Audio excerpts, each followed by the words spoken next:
দেখো অনেক দিন ধরে না খুব চা খেতে ইচ্ছে হচ্ছে, ঠিক আছে? তো আমরা চা খেতে কোথায় চলে এসেছি ববিদা? বাঁকুড়া। আমরা চা খেতে বাঁকুড়া চলে এসেছি। দেখো আমরা ঝড় জল পেরিয়ে এবার বৃষ্টির মুখে ঢুকেছি, কিন্তু আমরা দোকান খুঁজে পাচ্ছি না। কিন্তু আমরা একটা জায়গায় এসেছি বাঁকুড়ায়, যে দোকানের নাম হচ্ছে লালুদার চা। এখন তোমরা কতটা দেখতে পাচ্ছ আমি জানি না, এই যে লালুদার চায়ের দোকান।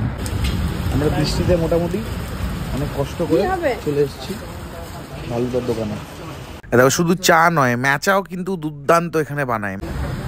শালপাতায় চপ। চপটা দেখো, চপটা বৃষ্টিতে লালুদার দোকানের চপ আর চা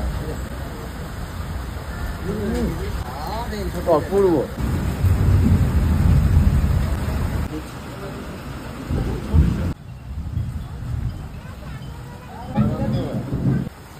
যেমন চপটা ছিল জাস্ট ফাটাফাটি, ঠিক আছে, একটা অন্য ধরনের স্বাদ, সেরকম ছিল চাটা। একদম গাঢ় চা খেলাম, খেয়ে পুরো মাথা ফাতা ছেড়ে গেল। আর বিখ্যাত ম্যাচা, যেহেতু বাঁকুড়ার বেলেতরের ম্যাচা খুবই বিখ্যাত, তো সেই ম্যাচা নিয়ে আমরা ঘর ফিরে এলাম। তোমরা খেয়ে আমাকে জানিও কেমন লাগলো।